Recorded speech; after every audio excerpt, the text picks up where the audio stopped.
Greetings, Culturians, and welcome back to the channel. Boy, has the year started off just right, at least in my opinion. We've got some crazy things that are going on over in the DC universe, and none of them are good. Everything since the end of the year has indicated that not only is James Gunn likely to fall out of favor, he's likely not to get any of his future projects going. After Supergirl and Clayface, I don't know how much more we're going to see. I think that you're more likely to see a Snyder return than you are any return of Superman. And let me tell you, to this guy who wasn't really impressed with Superman and certainly isn't looking forward to Supergirl, maybe that's a good thing. On that note, let's take a look at why Supergirl and Clayface are raising red flags over at Warner Brothers. Here we go. So let's say that the headline is true, that Supergirl is, a lame duck. And it is. I mean, for most people, the trailer didn't hit very well, and the international marketing hasn't gone great. And Supergirl and Clayface, according to Cosmic Book News, are raising red flags for Warner Brothers in 2026, which is when we're supposed to see them. Even though I don't believe they've even begun with Clayface, because I'm not even sure everybody's cast. What I am sure of is on New Year's Eve, this article came out, which is supported by a bigger news outlet and one that's even more plugged in than even Cosmic Book News' Matt McGloin. That's right, Matt Belloni over at Puck News, a guy who came out of the entertainment industry to start writing for it. The new version of a Nikki Fink, so to speak. So let's take a look at this article beginning to end and see what conclusions we can draw. As Warner Brothers looks ahead to 2026, two DC projects from James Gunn are already being treated as red flags. As insiders in the industry have been saying, Supergirl and Clayface are, well, not exactly doomed, but not, well, all that important. In fact, it gets worse. Warner Brothers' expectation for Supergirl and Clayface appear notably muted, as the DC films made Puck News list of red flags for Warner Brothers in 2026, with Supergirl even cited as lower budget. Now, that confuses me, because I wasn't told that they'd dropped the budget on Supergirl. In fact, I was kind of told that this thing was in that $200 million tentpole territory, which I was going to have a hard time believing, and especially since they went after some lower grade talent, with the exception of Jason Momoa. But I'm just going to say it this way. This might be an even worse disaster than I predicted a couple weeks ago.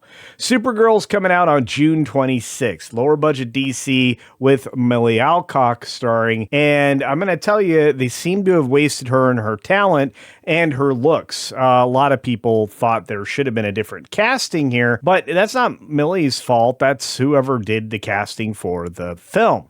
Clayface is due out on September 11th. That's going to be another R-rated film. It's a DC villain horror movie. It's obviously body horror, and something that I thought had a huge upside. But according to Matt Belloni over at Puck News, the studio's 2026 success won't be measured by how either DC film performs at the box office. Notice how they didn't mention another film, the follow-up to Superman, which I think doesn't get off the ground till 2027. And if that's the case, I don't know that they'll make it to the starting line, let alone the finish line. Warner's upcoming year will be defined by not by whether Supergirl or Clayface do either $300 million or $500 million, but if Fennel, Iñárritu Cruz, Maggie Gyllenhaal, or even Denis Villeneuve, in a franchise that he made cool, can actually deliver something that breaks through. Or so Mike and Pam are hoping. Well, of course, we're talking about Pam Abdy and her counterpart over there at Warner Brothers, who really are running the show. It's not James Gunn anymore, and it's not his friend, Peter Safran. I'm going to say there's definitely some changes in the way leadership has been structured, and hopefully it's for the better. Warner Brothers doesn't view Supergirl or Clayface as priority films, and I think you could kind of tell that by the casting and the weak support that it got with its trailer that didn't really get the kind of release that it certainly would deserve if it was going to be a proper tentpole. Belloni's framing is quite telling in his particular writing, and it always has been. Instead of positioning Supergirl or Clayface as major tentpoles, Puck suggests they're essentially filler. That's terrifying. Lower budget stake bets that won't define the studio's year one way or another. In short, they don't matter. And that's actually the more terrifying part. In fact, this is one of those times when you look forward and you don't see DC coming out on top. In fact, you see a Supergirl that doesn't have to make a dent to make a difference because they expect nothing from it. And neither did I from the very beginning. I said, this is not going to land well when I watched the trailer. And because they completely shifted it up for the Asian marketing that just kicked off, I'm not sure that even Warner Brothers wants to put much more behind it, which means, are they going to actually complete the film in post in a way that would suggest it thinks there's success written there? Or will they do the bare minimum and, absent a Batgirl performance on this by just yanking it off the market, they'll let it go to theaters and just hope for the best, since they haven't even moved it out of the way of its competition, which was also rather telling. If Warner Brothers truly thought Supergirl was a breakout hit or a cornerstone for the DCU, it would be central to the 2026 narrative, and it just isn't.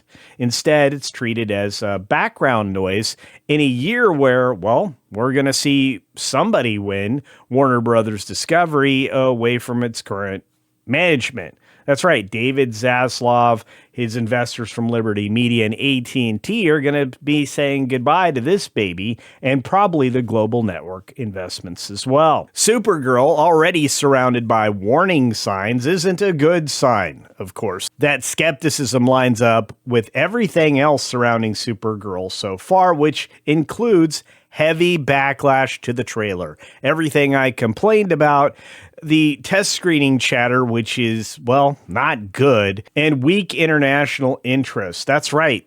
China has no interest in this film.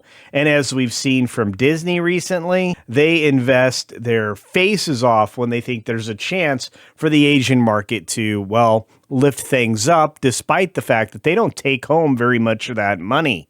In fact, if they get 20 to 25% of the box office take from China, that's a huge win. And for Disney, it doesn't matter that it doesn't show up in their pocketbook. It's what shows up in print on the trade magazines that are little more than tabloids these days. Further comparisons to Gunn's Superman, which underperformed overseas, isn't helping matters much.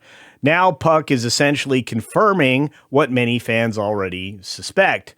Warner Brothers isn't counting on this movie to move the needle, and I don't think they're counting on DC to move the needle at all. In fact, it wouldn't surprise me if they tried to break out DC individually or maybe pass it over to global networks. It's not bringing in the bacon. And even if they don't manage to do that, who's going to be able to do better with it?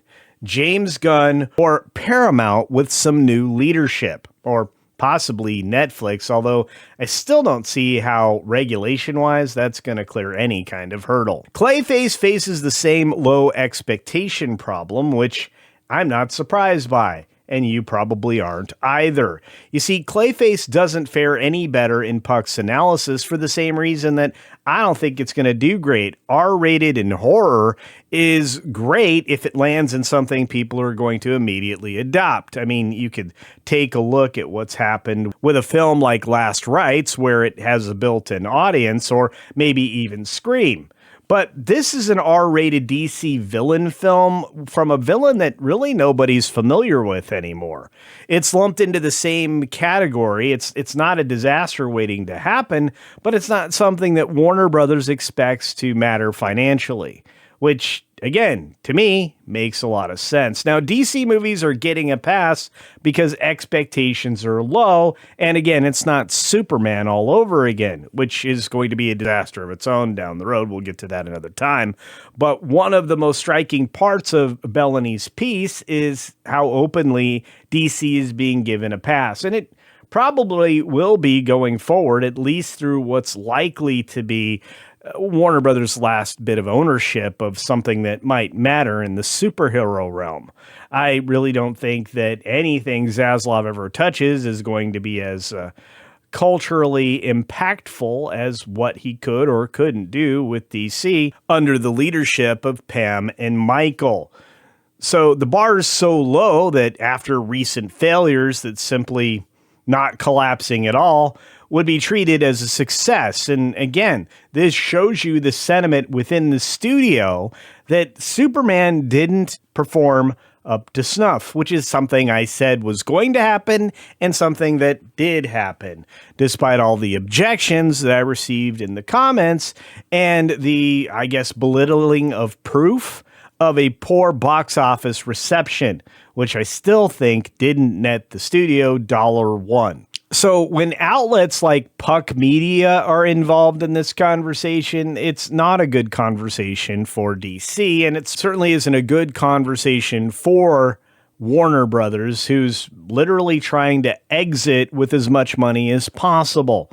But at this point, all I can say is that if Paramount gets a hold of it by overpaying for Warner Brothers Discovery at a tune of $30 per share, Zaslav is going to get rich, and it might be for the last time, because he's demonstrated a lack of, well, not just character, but leadership akin to the same level as Bob Iger, who I wouldn't hire to clean my kitchen. But hey, those are my thoughts. What are yours? Are you looking forward to this Supergirl film? Have you seen the updated Asian version of the teaser trailer and the absence of the jokes that were a little bit more offensive to Americans? Did you find it funny that they had to change the trailer for the international marketing? And are you looking forward to a body horror film based on the character Clayface, who's a DC villain? Are there any green flags for you in the upcoming DC releases of these two films and anything down the road? And finally, do you think one of the problems is the adaptations of anything that Tom King does? I certainly do. And I think Peacemaker isn't helping the situation at all. Thank you, James Gunn. Let me know your thoughts down in the comments section below. And as always, be sure to take care of yourself, take care of others, and until next time, see ya! But probably not at either of these DC films.